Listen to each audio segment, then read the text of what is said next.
I want to hear about what brought you to Miami Beach. What made you decide to come here? The reason why I came to Miami Beach was because my dad had a house in Tamarack, Florida, in Coral Springs, which we're close to Coral Springs. Uh, this was around 1988, I would like to say. Before Sawgrass Mills Mall was built, before the Sawgrass Mills Parkway, all those highways. Actually, they were kind of just under construction, 595, that whole area. And I had never, that was pretty far from Miami. But I had a friend that I knew from New York who was actually lived in Miami. And he happened to be down here. And he actually told me, oh, you got to come see Miami and see and there's a lot of clubs down here. There was a club called Facade at the time. There was some really nice Miami nightlife clubs to hear live music and bands, because I had been in bands like my whole life since I was a kid. And that's how I ended up coming down here first and discovering Miami and being like, wow, this is pretty cool. And plus the weather was nice. And So you were already on your own then? I was on my own, yeah. I've been on my own for a long time, yeah. And my dad actually ended up selling that house and moving to Atlanta. But I ended up staying in Miami. Why? I just love the culture down here. First of all, I love the weather. And being from the Bronx, New York, the winters are brutal, And I mean, I literally used to work for like Federal Express, UPS, these companies in New York, and also as a roofer in the summertime, so it was very, very hot, And but the winters were just too brutal, and I just I just needed a change. Also needed a change. So really, it was the weather. It was absolutely the weather was a big point, a big part of it. I love the beach. I love the tropical climate. So I was absolutely drawn to that. I was like, wow, this is tropical all year round. Like what? So I'm here. Definitely loved it. How did you get connected with the music scene here? Initially when I first came down here, and I was playing guitar, but more like electric guitar, and I was singing as well. So I had always been singing and doing various jobs as a singer. I worked in Las Vegas as a karaoke host at the Dunes Hotel before they blew it up, and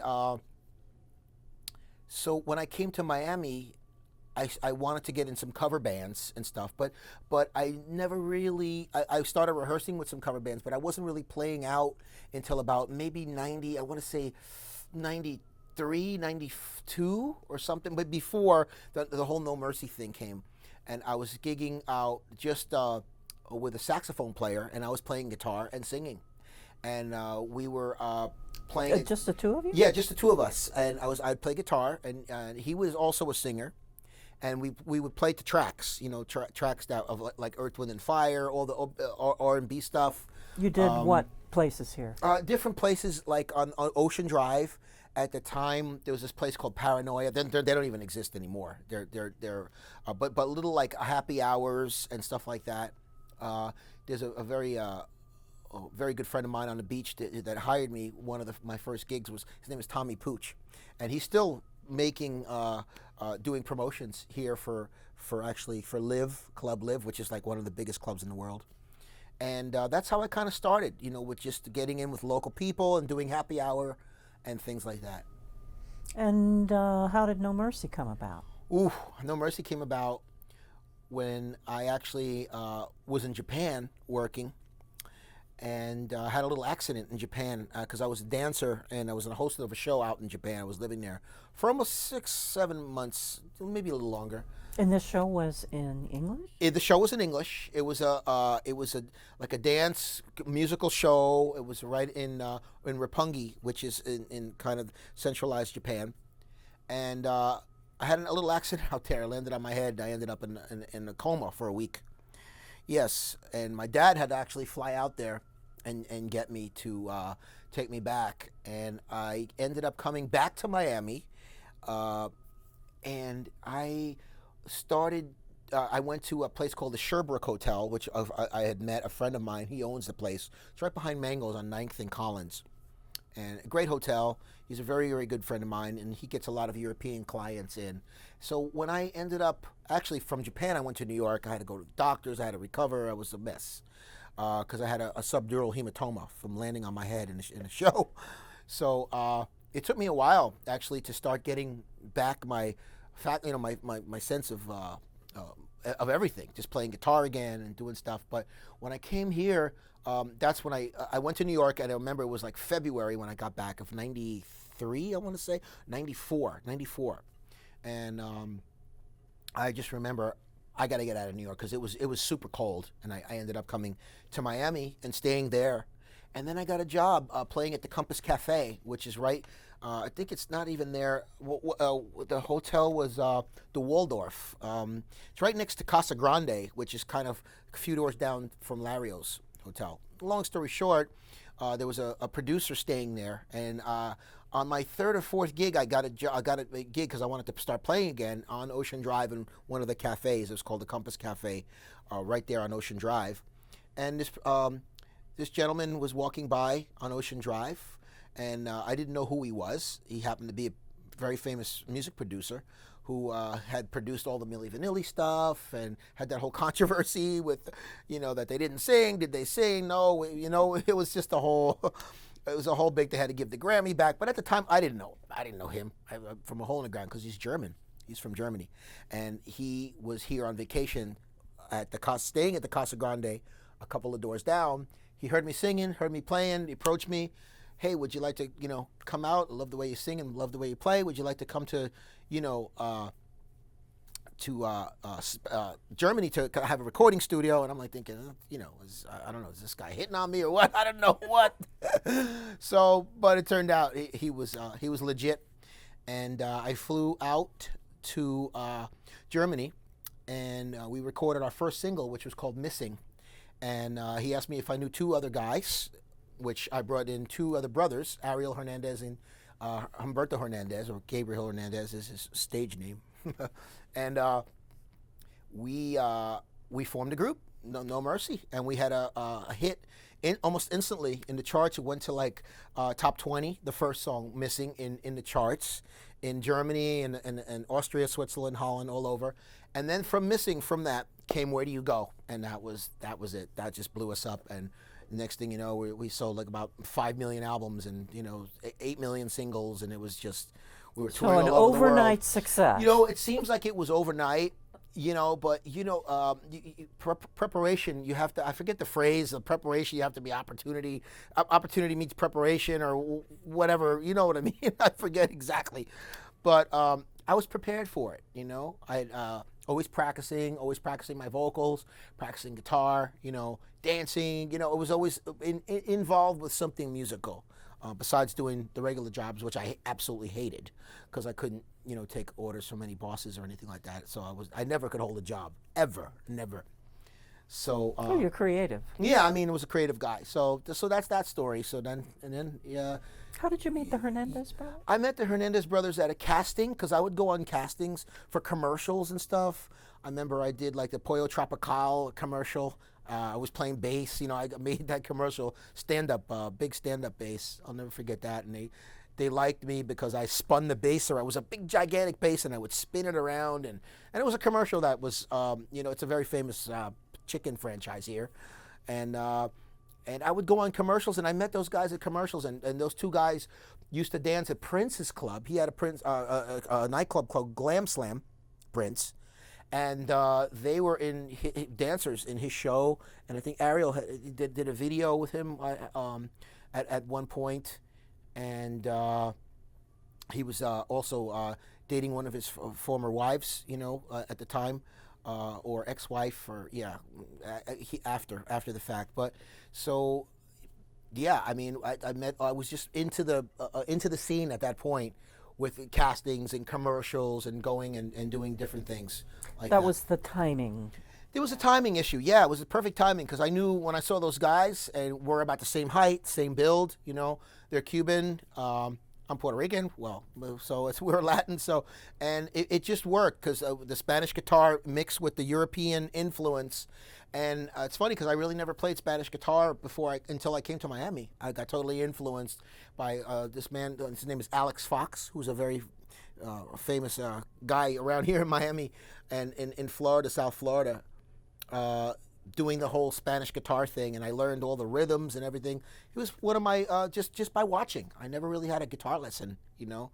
I'm all self-taught. So, and even the studio, I built my studio just by learning from other people, and actually hiring other people, and then watching and learning and learning, and that's how that whole all happened, and learning from my producer as well, and the technical guys, and then that's why I was able to do my own thing here in the studio. So, No Mercy happened. You were on the road a lot? We were on the road constantly because we were signed to BMG out of Berlin, Germany, and they licensed the project to South America, BMG, to Clive Davis here, who broke the record in New York and in the United States. So we were constantly traveling, doing all the morning shows, all the radio shows, doing all the big TV, AM, morning appearances and the radio appearances. It was very hard. People don't realize how hard it is. They only see you on the MTVs and the VH1s, but there's a lot of work that goes behind doing all that stuff. So. And did you bill yourselves as being from Miami? We did, because we were. We started out here in Miami. Even though I'm from the Bronx, of course they said I'm from the Bronx, but the twins came over here from Cuba, and they went to school in Tampa, and when we moved to Miami at the time was just really, really starting to explode. You had the whole Gloria Estefan thing, Ricky Martin, Julio Iglesias and Junior and whatever, and that whole thing, with the Spanish guitar, the pop music and everything it was a trend, and you still hear it today, which is great. You still hear the No Mercy stuff on the radio, which I'm really, I can't believe they still play it, but they do, and we got a couple of classics, really good classics that'll be on the radio forever, so it's great. That's in that fashion, That's wonderful. Yeah, it's really, really cool. You must be proud of those. I am, and it's global, which is really cool. Just by being in maybe the wrong place at the right time. I don't know, or the right place at the right time, but it just was able to happen, and meeting people, networking. I always tell the young musicians coming up that, when you want to be successful, you have to network with people, but be very careful who you network with, Now it's much easier to vet people because you have the social media, and you can Google someone's name and see, hey, are they lying? Are they telling the truth? What's the story? But they absolutely, with the twins, and we're still great friends. And now they just got picked up by HDTV network for they're doing a real estate show, developing a real estate in Tampa. They got with these investors, So that opportunity came to them from the No Mercy Project. You know what I mean? So, and HDTV, they're still performing a little bit, but they're more into the real estate investing, taking a house and making it, brand new again. So they're the on-air talent? Sorry? They're the on-air talent for that? Yes, they will be the on-air talent. And also producers, because they're providing content for the show and stuff like that. So it's really, really interesting what they're doing. And the companies out of LA, they're huge. They do I don't know if you heard the Property Brothers, Yes.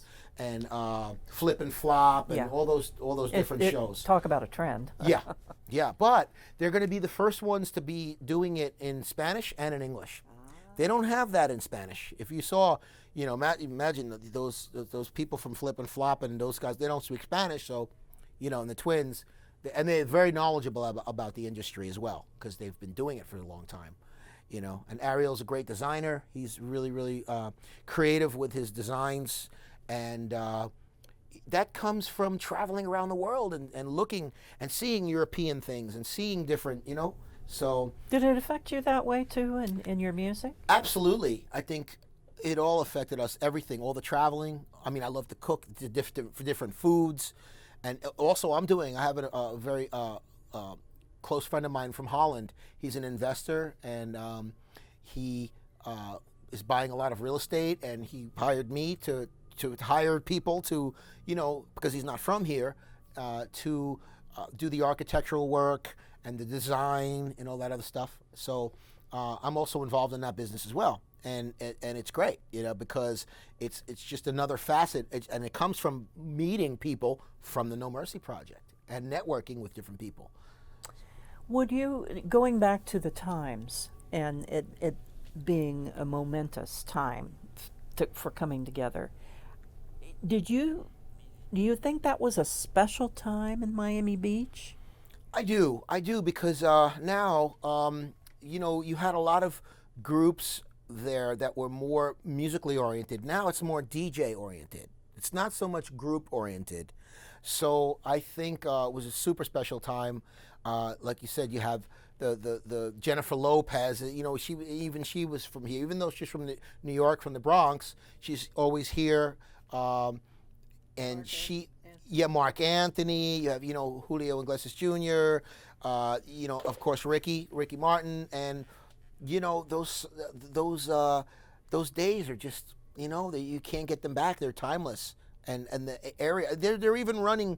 And on CNN now, the 90s, because the 90s is such a big, huge thing that things that had happened. They're showing all the different events that happened in the 90s, and you're like, wow, that happened in the 90s. And it's so interesting because the 80s was different, the 90s, it's totally different decades with two completely different events. And we were part of the 90s and part of that whole Latin boy band explosion, which, is still huge. I mean, Backstreet Boys, for instance, they're doing their residence guys at the in Vegas. They're doing shows, based from the 90s. Yeah, they're making huge money at Vegas. They have a residence over there, and they're doing. And we were signed to the same label. I'm great friends with all those guys. Look at Justin Timberlake.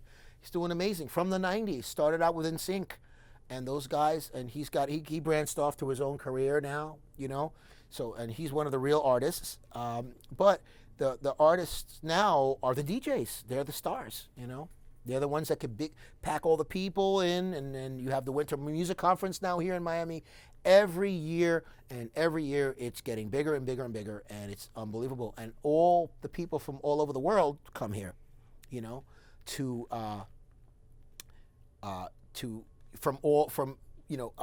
all over Europe, from Russia now. You have a lot of Russian DJs coming up, the Dutch guys, South America. It's a big meeting place in March, late March, So You're involved in that?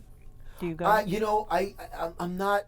I just started getting involved because I'm not a DJ. I'm more of an artist, songwriter, but what's happening now is the DJs, they're producing some great beats, but it's not so much song-oriented stuff. Until the last few years, it's become more songs. So now they need vocals, and we need their grooves, you know what I mean? So it's kind of, I've been trying to work with different DJs and write some great songs, provide them great vocals from not only me, but artists that I find, and give the DJs more song-based stuff to craft their talents around, because they have incredible talent with the beats and with the sounds that they use, and it's very important to combine that to keep updating your sound, you know what I mean, and the style. Because people want something new. People want something new, and you see a lot of new working with the older people, and it only becomes different. So. And that's what you see going on now. Absolutely, you see that going on now, and especially here. Yeah, absolutely. So it's a lot of excitement in the business now because with the social media, the Instagram, the Facebooks, you really don't need a record label anymore. You could, based on just your fan base in the past, you could promote, because if you get a record deal, that's all they're doing. They're using Instagram, they're using the Facebooks, Snapchat, all that, So you can really plug into your fan base from that, you know what I mean? So it's a special time right now, and it's a completely different time because there's no more selling 10 million CDs anymore. Those days are over, But if you get 500 million hits on YouTube, like Despacito just got, with more, it's up to 2 billion hits, I think, Despacito, with this kid from Puerto Rico. His name escapes me. Louis Fonzi, I think. Is Louis Fonzi? Or well, anyway, let me think about that. I have to think who it is. But Daddy Yankee's in it. The main guy is Puerto Rican. And, YouTube pays a lot of money for the advertising space on there. So if you have that, that's the revenue generated now from that. So I want to go back a little bit to the nightclub scene, and you started playing. You did some playing in some nightclubs here. Yes. And talk about what the scene was like here in the times. Well, the scene here back then for the nightclubs, there was a lot of cover situations here where you go out and play covers. It's fun to play covers. I love to play music. I'm influenced by a lot of different rock, like from Queen, bands like Journey, but also singers like George Michael, Luther Vandross, Marvin Gaye. So I grew up with a lot of R&B, but really a lot of rock, because I was really a rock guitar player, turned into the really a student of the flamenco scene when I came to Miami. So back then, it was a lot of cover bands that you can go see at places like Facade, not so much in Miami Beach, but up around Miami. I don't remember there being tons of places that you can go to go hear live bands, but when you did, like Facade was like the house band was there. They would have a dance floor, and they would have amazing band that would just play covers, and they'd sound just like the record, and everybody in the band would sing, and it was a great time, to go out and party, and then they would play for 40 minutes, then the DJ would come on and do his thing, So the format has totally changed now, where it's more DJ based now. So, and it's really a cult almost. Of it DJs, really is. Isn't it? It really is, and the DJs, like I said, they're the stars, not the people. And the DJs, mind you, they're not just people that just spin music anymore. They're producing their own stuff, with other singers and other artists that have great voices and write incredible songs, and so it's absolutely growing, and it's still growing. People say, but live music is starting to come back as well, I think, because a lot of the people, there's a big majority of the public that doesn't want to just hear DJs all the time. They want live music, and that's what I think Miami Beach is lacking right now. They need to have more venues where there is amazing talent that they can go listen to, and for me that's very important, and I hope they start implementing more of those live situations with because they have great venues here. They have in Miami Beach, amazing stuff. I mean, amazing restaurants. But Lario's, like you could still go for a Estefans place, a Lario's, and go Thursdays and Fridays, Saturdays, and hear a great Cuban band. But What else can you hear around here? Monday nights they have reggae at this place. I forget the name of it. They're always changing the name. But where the Fresh Market is, there's a club there. It's called I don't know. But only on Monday nights. It's not like it's a ton of musical options where you can go and hear tons of live music. You got to go to like Calle Ocho or Nashville. You go and every place has live music. Not really DJs, or New York as well. So Miami's lacking that, and I think they need to more, focus. I would hope on, because there's so much amazing talent here, and I'm actually you could go to the Lowe's Hotel and hear some great talent there. There's a guy by the name of Randy Singer, who's a great, amazing harmonica player who is also promoting and the music manager for a lot of an agent, not a manager, but he's a booker, a talent booker that books a lot of local talent into places like the Lowe's. And but it's just not enough of it, and I think there should be more live music. My brother, I mentioned to you, was a DJ, and he was in the electronic phase of, still popular. Sure.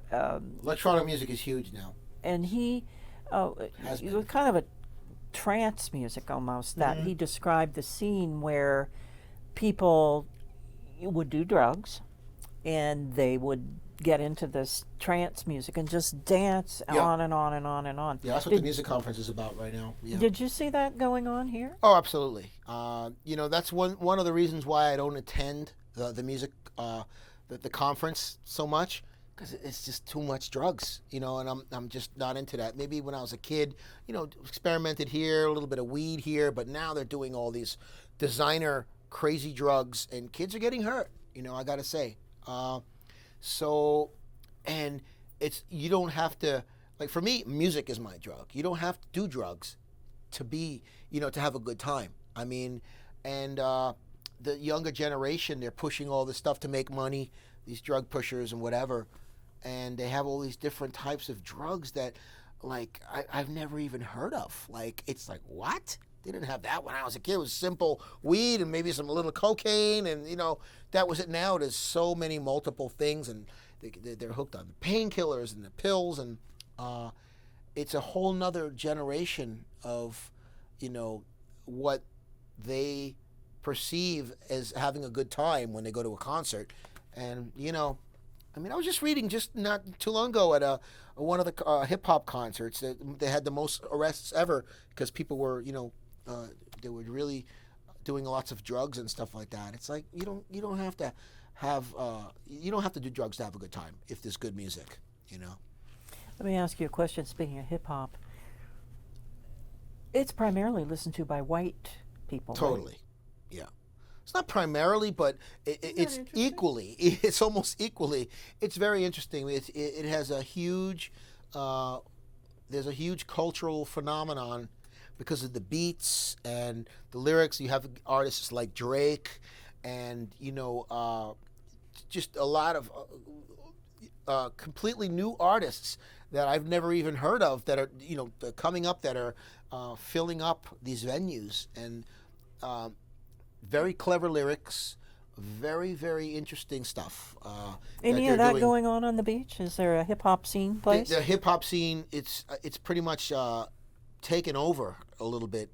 It's gotten very urban here in South Beach, from 5th Street to 15th. There's a lot of clubs that they play, more DJ oriented stuff, but a lot of people from Atlanta come here, a lot of the urban crowd. And they have a lot of urban hip hop type parties in a lot of these places, like the Clevelander, and where they're only playing this type of music. So it's huge. It's a very big cultural phenomenon. I would actually say, because hip hop is and I love hip hop. I think it's great, but I don't like the more the gangster stuff where they're talking about crazy lyrics and putting down people and all this stuff. No. But they do have some clever lyrics at times. But I think it needs to be. Yeah, it's the kids are really gravitate towards that kind of thing because they want to be cool, and they think being a gangster is cool these days, and it's not. I can tell you. So, this is going to sound really kind of odd, maybe, but does Miami Beach inspire you in your work? Well, it does, because it's one of the few places in the world, and being with the No Mercy Project, I've traveled all over the world, literally so many countries I lost count. And Miami Beach is a place where, in a small amount of an area, you have people from all over South America, Venezuela, Cuba, Argentina, Chile, Colombia, you name the country, they're here. And people from Canada, people from all the United States, Russia, Europe, and it's a much smaller melting pot here than it is in New York, say, Whereas you could run into people that here in the street, like that you've seen, but in New York, it's a much bigger city, so you wouldn't necessarily, because New York, of course, is a big melting pot too. However, it's inspiring because you have so many different influences here of people from that play different ways. Guitar players, and guitar is, for me, is the best instrument, because you can give 50 people a guitar, 100 people a guitar, they all play it completely different, you know. Piano player, okay, piano is piano. You just hit the keys, and of course they're playing different, but they don't. It's not that identity as identifiable as playing a guitar. So, and the Colombian guitars is totally different than the Cuban guitars, totally different than the Brazilian guitars, you know, and so on and so on. So it's so inspiring, and to meet friends from, I have friends from Brazil, Cuba, Colombia, you name it, you know. I couldn't do that in New York, you know. So Miami Beach affords you that possibility of connecting really on an international level, unlike anywhere else, period. So this is Fusion City. It's super Fusion City. And food-wise, too. You have the best restaurants here. You could, where else? Listen, I live here now. My studio's, you know, so close to the best Cuban, the best Thai, the best, you know, Brazilian food, Chinese food, Italian. There's like 10 amazing Italian restaurants just only right here on the beach, you know. So it's really special place to be, you know. And the weather's And good. the weather's amazing. Women are amazing, you know. And the beach, the sun, the fun, and you know, it's just good for your overall psyche or your soul when you get up and the sun is shining and it's not snowing outside. Although I love snow, don't get me wrong, but not for 6 months in a row. You know what I mean? So that's the deal there. So I love living here. The ocean is amazing, fantastic restaurants, and in an international vibe that is just the best from anywhere in the world, you know, in my opinion. So, and I think a lot of people's opinion as well, people who live here. As far as the Estefans are concerned, you know, they have a huge influence, of course, from the Miami scene because of Gloria Estefan. And Emilio is a brilliant business guy, no doubt about it, hands down. And he wanted to manage No Mercy at one point, and we didn't decide to go with him because we had a different direction that we wanted to go.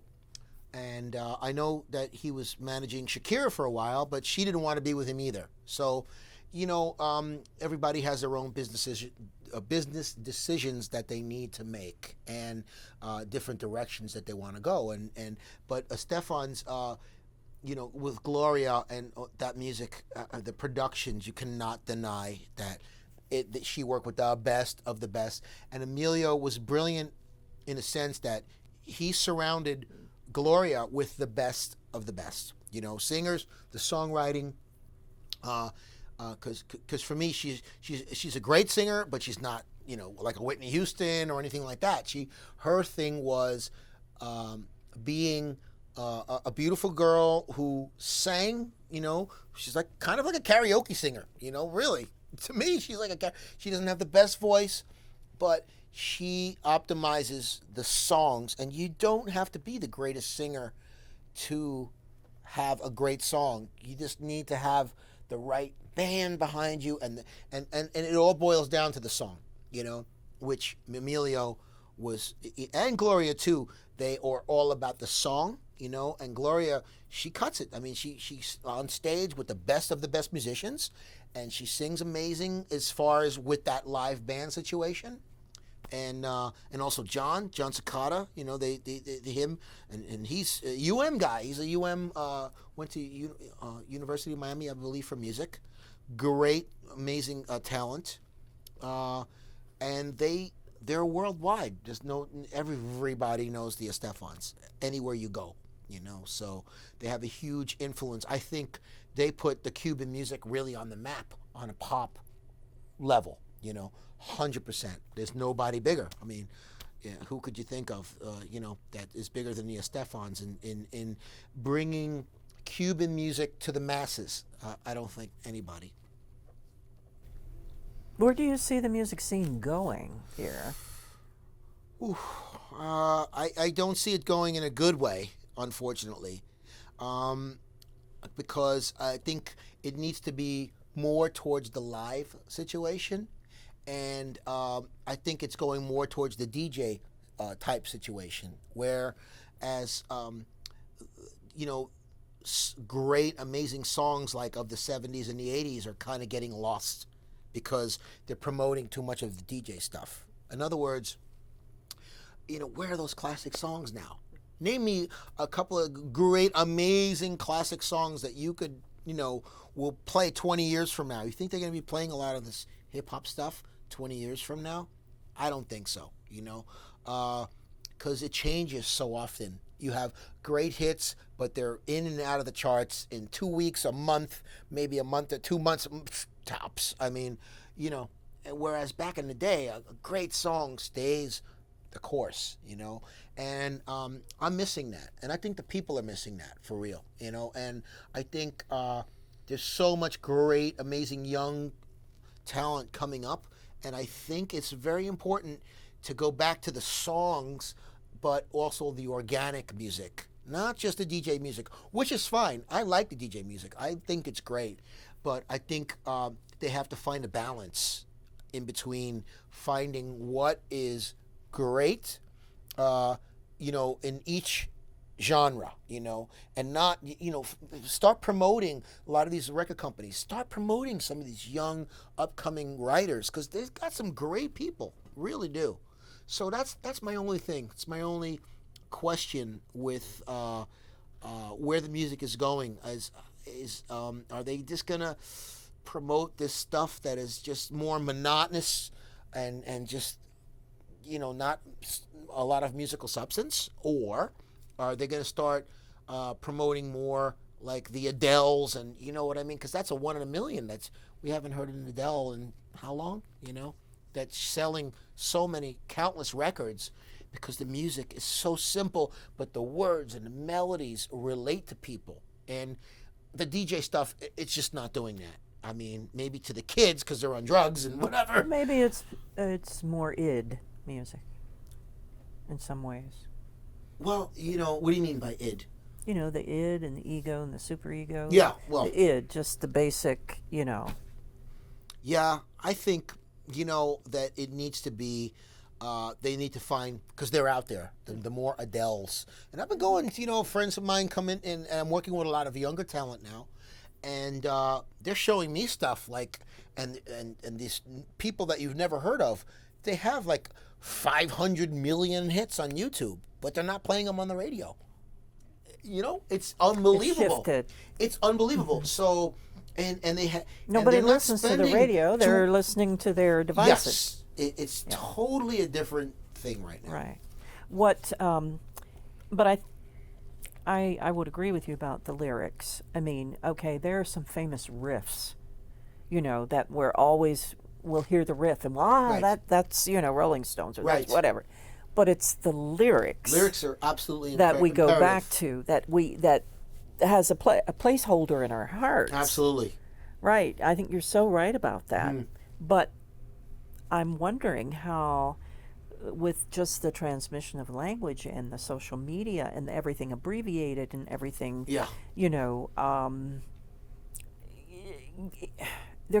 are they going? I'm happy to hear that there are young people who haven't lost the capacity Right. to come up with good lyrics. Right. That's so important. No, it's 100% right. And, the best songs that are even now are like the Diane Warren. She writes incredible lyrics. She is one of the best songwriters of our time. And now we're just starting to get some of the new people like the Adeles writing some very, very clever lyrics. And I wish the DJs would gravitate more towards using their electronic sounds, but mixing it with amazing lyrics and melodies. That's it.